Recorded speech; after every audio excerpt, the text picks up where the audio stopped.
मैं आपसे एक बात पूछना चाहती हूँ और सीधा जवाब देना। क्या आप मेहनत पूरी करते हो लेकिन पैसा रुकता नहीं, या क्या घर में टेंशन हमेशा रहती है बिना किसी खास वजह से? क्या नींद नहीं आती सही से, थकान नहीं जाती और फील होता है जैसे कोई इनविजिबल चीज आपको रोक रही है? ये आपकी किस्मत नहीं है, ये आपकी कुंडली नहीं है, ये आपका घर है। आपके घर में 7 वास्तु दोष छुपे हुए हैं जो साइलेंटली आपकी एनर्जी, आपका पैसा और आपकी सेहत रोक रहे हैं। और सबसे डेंजरस पार्ट, आपको पता भी नहीं है। आज मैं एक एक करके वो सब बताऊंगी और उनको उनका फिक्स भी। अगर आप पहली बार यहाँ आए हो, मैं हूँ अपूर्वा और इस चैनल पे हम बात करते रहते हैं वास्तु, न्यूमरोलॉजी और एशियंट साइंस की, जो आज भी उतनी ही पावरफुल है जितनी हजारों साल पहले थी। इस वीडियो में मैं आपको 7 ऐसे वास्तु दोष बताऊंगी जो ऑलमोस्ट हर इंडियन घर में होते हैं। साथ में उनका एक सिंपल रेमेडी, प्रैक्टिकल रेमेडी भी। एक रिक्वेस्ट है, वीडियो पूरी देखो क्योंकि लास्ट में एक ऐसा यूनिवर्सल वास्तु रेमेडी है जो आप आज रात से ही शुरू कर सकते हो, उसे मिस मत करना। पहले थोड़ा समझ लेते हैं वास्तु है क्या। वास्तुशास्त्र एक 5000 साल पुरानी इंडियन साइंस है जो कहती है कि आपका घर एक लिविंग ब्रीथिंग एनर्जी फील्ड है। इसमें 5 तत्व होते हैं: पृथ्वी, जल, अग्नि, वायु और आकाश। जब ये तत्व घर में बैलेंस नहीं होते हैं, घर में प्रॉस्पेरिटी, हेल्थ और पीस नेचुरली नहीं आ पाती है। बट अगर ये बैलेंस होते हैं तो ये सारे फैक्टर्स नेचुरली आते हैं। तो जब इम्बैलेंस होता है तो सब कुछ स्ट्रक हो जाता है, पैसा, रिश्ते, करियर, सेहत, सब। और मॉडर्न साइंस भी अब मानने लगी है कि स्पेसेस हैव एनर्जी।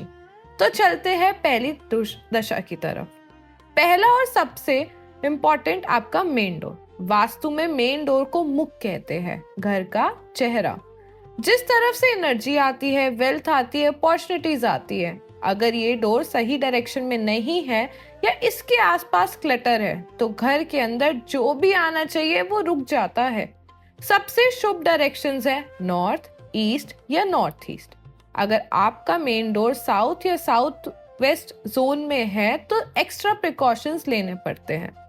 3 कॉमन गलतियां जो लोग करते हैं। पहली, डोर के बाहर जूते चप्पल का एक बड़ा ढेर होना, ये नेगेटिव एनर्जी ट्रैप करता है। दूसरी, ब्रोकन डोरबेल, ये एनर्जी ब्लॉकेज क्रिएट करता है। तीसरी, मेन डोर के ठीक सामने बाथरूम का होना, direct energy drain. Fix, main door के बाहर एक स्वास्तिक या ओम का सिंबल लगाओ। एंट्रेंस क्लीन रखो। डोर के पास में फ्रेश फ्लावर्स या ग्रीन प्लांट्स रखो, स्पेशली मनी प्लांट या बैम्बू। दूसरा और बहुत ही जरूरी, आपकी किचन। वास्तु में किचन का प्लैनेट है अग्नि और अग्नि का सही डायरेक्शन है साउथ ईस्ट। अगर आपकी किचन नॉर्थ, नॉर्थ ईस्ट या साउथ वेस्ट में है तो ये एक मेजर वास्तु दोष है। इसका डायरेक्ट कनेक्शन होता है हेल्थ इश्यूज और फाइनेंशियल इंस्टेबिलिटी से, क्योंकि घर में जो भी खाना बनता है वो पूरे घर की एनर्जी सेट करता है। एक और important point, gas stove face करते वक्त आपका फेस कौन सी तरफ होता है?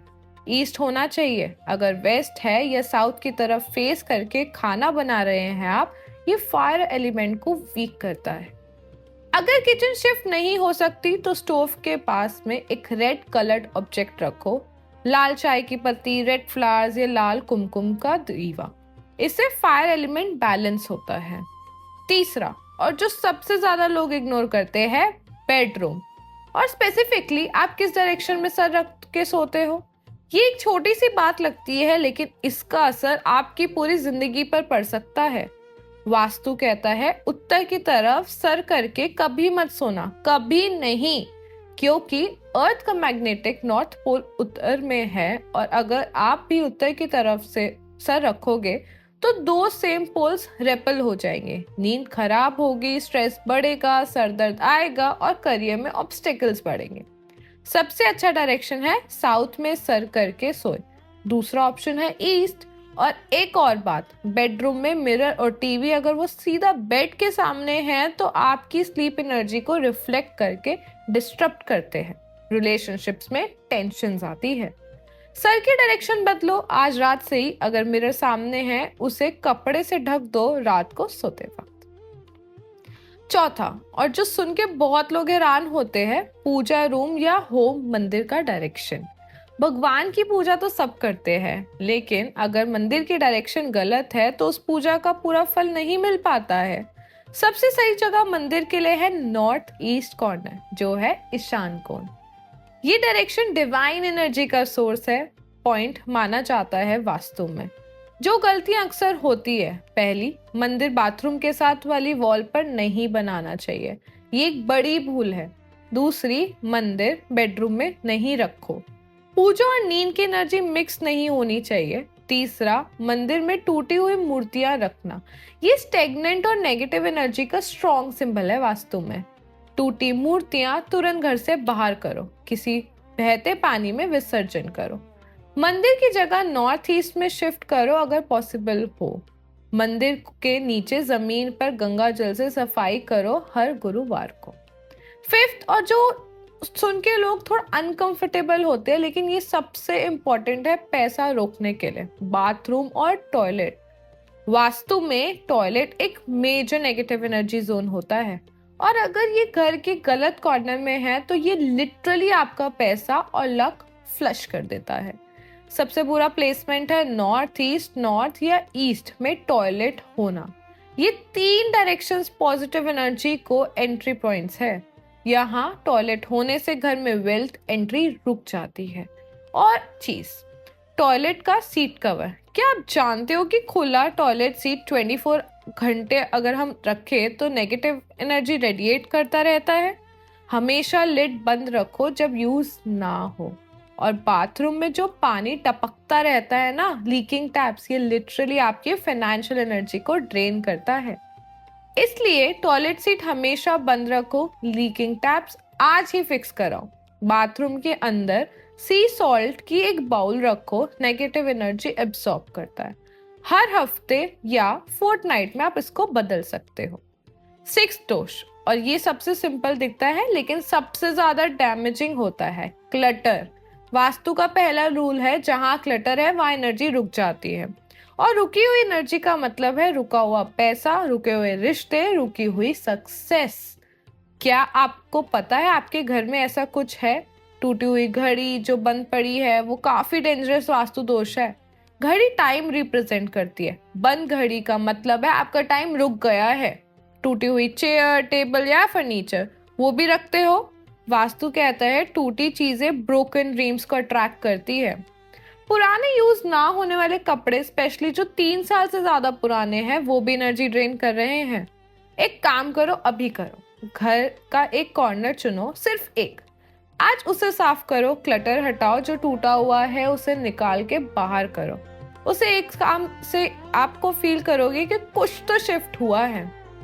7, और जो बहुत लोग कम जानते हैं, नॉर्थ ईस्ट कॉर्नर की इम्पोर्टेंस। वास्तु में नॉर्थ ईस्ट को घर का मोस्ट सीक्रेट और पावरफुल जोन माना जाता है। यहाँ से डिवाइन एनर्जी और वेल्थ एनर्जी दोनों घर में एंटर करती है। इस कॉर्नर में क्या होना चाहिए? खुला स्पेस, मंदिर या क्रिस्टल्स। इस कॉर्नर में क्या नहीं होना चाहिए? Toilet, kitchen, heavy furniture, dustbin, जूते या कोई डार्क ऑब्जेक्ट। बहुत से घर में नॉर्थ ईस्ट कॉर्नर में स्टोर रूम होता है, सबका सब क्लटर उस एक जगह पर। ये एक सिंगल वास्तु दोष है, आपके पूरे घर की एनर्जी को ब्लॉक कर देता है।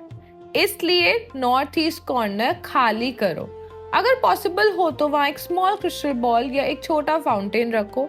ये पावरफुल पॉजिटिव एनर्जी एक्टिवेटर है वास्तु में। अब वो एक रेमेडी जो मैंने शुरू में प्रॉमिस की थी, ये रेमेडी वास्तु एक्सपर्ट हजारों रुपए लेकर सजेस्ट करते हैं, मैं आज फ्री में दे रही हूँ। इसका नाम है सी सॉल्ट क्लेंजिंग। क्या करना है? एक काम करो, एक सिंपल खाली बॉल लो, उसमें 4-5 छोटे चम्मच सॉल्ट डालो, बिना आयोडीन वाला, प्लेन सी सॉल्ट। अब इस बॉल को अपने घर का मेन एंट्रेंस के पास में रखो, या आपको जिस कॉर्नर से सबसे ज्यादा नेगेटिव एनर्जी फील होती है वहां। सी सॉल्ट एक नेचुरल नेगेटिव एनर्जी एब्जॉर्बर है। ये साइंटिफिक भी है और वास्तु भी। ये इलेक्ट्रोमैग्नेटिक डिस्टर्बेंस, स्ट्रेस एनर्जी और नेगेटिव वाइब्रेशन को सबको एब्जॉर्ब करता है। इस सॉल्ट को हर 48 आवर्स में रिप्लेस करो और पुरानी सॉल्ट को टॉयलेट में फ्लश करो, डस्टबिन में मत डालो। ये काम, सिर्फ एक काम, आपके घर की एनर्जी में नोटिसेबल डिफरेंस लाएगा 21 दिनों में। तो आप बताओ, कमेंट में लिखो, आपके घर में इन 7 दोष में से कौन सा दोष है? क्या मेन बेडरूम डायरेक्शन वाला मिस कर रहे हो, या बाथरूम का क्लटर? सीधा लिखो। और अगर आप सोचते हो कि कोई एक फैमिली मेंबर या दोस्त है जिसके घर में ये प्रॉब्लम हो सकती है, प्लीज शेयर करो ये वीडियो, क्योंकि सही जानकारी की वजह से एक घर बदल सकता है और एक घर बदलने से पूरी फैमिली बदल सकती है। लाइक करो अगर ये वीडियो हेल्पफुल लगी, और सब्सक्राइब करो, क्योंकि अगली वीडियो में मैं बात करूंगी स्पेसिफिक रूम्स के बारे में। कौन सा फर्नीचर कहाँ रखो, कौन से कलर घर में लगाओ, और कौन सा डायरेक्शन कौन से काम के लिए बेस्ट है। तब तक अपने घर का ख्याल रखो, क्योंकि आपका घर सिर्फ एक बिल्डिंग नहीं है, ये आपकी एनर्जी का एक्सटेंशन है।